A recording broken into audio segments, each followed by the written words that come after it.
যে এখানে আমাদের দেশি ফলের যত বিলুপ্তি প্রজাতি আছে ওগুলিকে আবার উঠিয়ে আনা হয়েছে। বিদেশি যে সমস্ত ফল এখানে উৎপাদন করা সম্ভব, অতীতে যেগুলি আমরা আমদানি করতাম এগুলিও এখানে উৎপাদন শুরু হয়েছে। সুতরাং আমাদের আমদানি কমেছে এবং আগামী দিনে আমি আশা করি আমদানি করতে হবে না। যেমন আপনি যদি একটা ফলের কথাই বলি, কি বলে এটাকে বলেন তো, ওই যে লাউ যেটা, আসেন আপনি ড্রাগন ফলের কথা। আজ থেকে 2-3 বছর আগেও কিন্তু আমরা ড্রাগন ফল ইম্পোর্ট করতাম।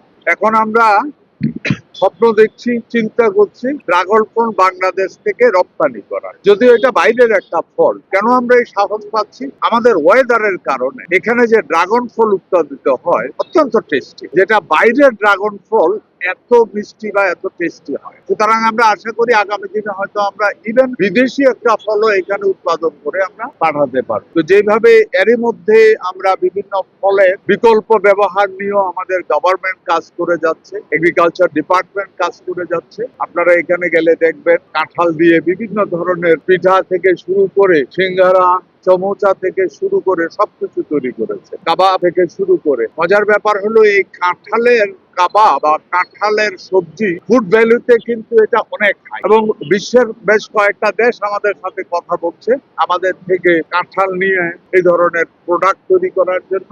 একই সাথে আমরাও লোকালি ডেভেলপ করছি। এখানে ছোট ছোট ক্ষুদ্র উদ্যোক্তারা এরা অনেক কিছু তৈরি করেছে। এক কথায় আমি বলতে পারি বাংলাদেশ আগামী দিন অলরেডি এরই ভিতরে আম, আনারস, কাঁঠাল রপ্তানি শুরু হয়েছে। আগামী দিনে ফল বাংলাদেশের one of the strong export item হিসাবে খুব দ্রুত সামনে এগিয়ে আসবে, এই আশা করছি আমরা।